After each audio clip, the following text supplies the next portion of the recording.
కువైట్తో అన్ని రంగాల్లో కలిసి పనిచేసేందుకు భారత్ సిద్ధంగా ఉందన్నారు ప్రధాని మోదీ.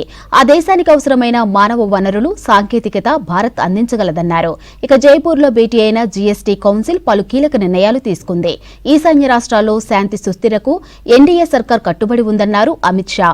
ఇక పార్లమెంట్ సమావేశాలకు కూటమి ఎంపీలు కావాలని అడ్డుకున్నారన్నారు బీజేపీ నేతలు.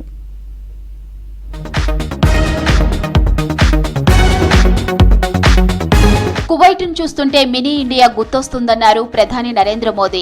కువైట్తో అన్ని రంగాల్లో కలిసి పనిచేయడానికి భారత్ సిద్ధంగా ఉందన్నారు. కువైట్కు అవసరమైన నైపుణ్యం, సాంకేతికత భారత్ దగ్గర ఉందన్నారు. కువైట్లోని షేక్ సాద్ అల్ అబ్దుల్లా ఇండోర్ స్టేడియంలో నిర్వహించిన హలా మోదీ ప్రోగ్రాంలో పాల్గొన్నారు. 2 రోజుల పర్యటన కోసం కువైట్ వెళ్లారు మోదీ. 43 ఏళ్లలో కువైట్లో పర్యటిస్తున్న తొలి భారత ప్రధాని మోదీ కావడం విశేషం. ऐसा लग रहा है जैसे मेरे सामने मिनी हिंदुस्तान उमड़ आया है।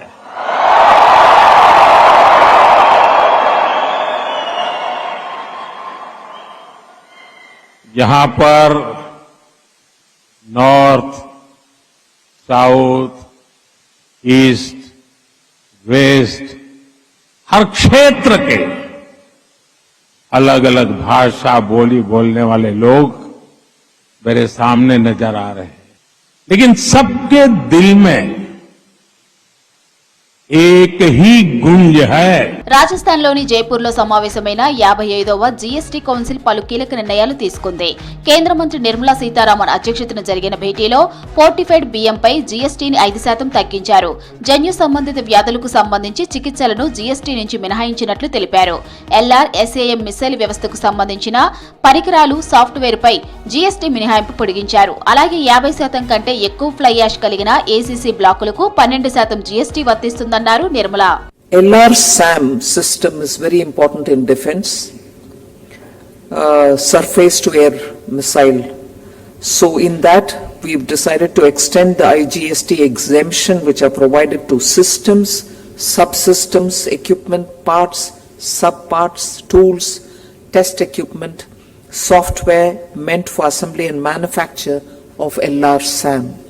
All of them have always been exempted, but now the exemption is further extended. Parliament శీతాకాల సమావేశంలో ఇండియా కూటమి ఎంపీల తీరు ప్రజాస్వామ్యానికి విరుద్ధమన్నారు కేంద్ర మంత్రి కిరణ్ రిజిజు. ప్రజా సమస్యలపై చర్చ జరగకుండా అడుగడుగున అడ్డుకున్నారని ఆరోపించారు. అంబేద్కర్ ను, పార్లమెంటును కాంగ్రెస్ పార్టీ మొదటి నుంచి అవమానించిందన్నారు Rijiju. Because we are all democratic people. We belong to a democratic party. We believe in democracy. We want to run the house as per the rules and regulations, as per the conventions. But the way Congress party started behaving during this session, I was very perturbed. And good people in the Congress party should prevail upon Sri Rahul Gandhi to be more responsible. ఈశాన్య రాష్ట్రాల్లో శాంతి భద్రతలకు కేంద్రం అధిక ప్రాధాన్యత ఇస్తుందన్నారు కేంద్ర మంత్రి అమిత్ షా. త్రిపుర రాజధాని అగర్తాలాలో జరిగిన నార్త్ ఈస్టర్న్ కౌన్సిల్ 72వ ప్లీనరీలో పాల్గొన్నారు. భద్రతా రంగంలో బహుముఖ విధానం అవలంబిస్తున్నట్లు చెప్పారు. ప్రతి రాష్ట్రానికి ప్రత్యేక వ్యూహం అమలు చేస్తున్నట్లు తెలిపారు. ఈశాన్య రాష్ట్రాల రక్షణలో సైన్యం, అస్సాం రైఫిల్స్, సిఆర్పీఎఫ్ కీలకంగా వ్యవహరిస్తున్నాయని చెప్పారు. ఎన్డీఏ సర్కార్ అధికారంలోకి వచ్చాక నార్త్ ఈస్ట్ లో 31% హింస తగ్గిందన్నారు అమిత్ షా. ये तीनों संहिताओं का कंप्लीट इम्प्लीमेंटेशन नॉर्थ ईस्ट के राज्यों के साथ अंदर हो जाए. मेरे सभी राज्यपालों से विशेष आग्रह है कि आप स्वयं इसका मॉनिटर करिए, क्योंकि नागरिकों को एफआईआर करने से न्याय मिलता है. ये भाव नॉर्थ ईस्ट में खड़ा करना बहुत जरूरी है. పంట వ్యర్థాలతో సీఎన్జీ తయారీకి ప్రభుత్వం చర్యలు తీసుకుంటుందన్నారు కేంద్ర మంత్రి నితిన్ గడ్కరీ. త్వరలోనే అన్నదాతలు ఇంధనదాతలుగా మారనున్నారని చెప్పారు. మహారాష్ట్రలో నాగపూర్లో పర్యటించిన గడ్కరీ నేషనల్ హైవే 44పై బయో బిట్యుమిన్ తో తయారు చేసిన స్ట్రెచ్ ను ప్రారంభించారు. దేశంలో ఇలాంటి బయో స్ట్రెచ్ ఏర్పాటు చేయడం ఇదే తొలిసారి.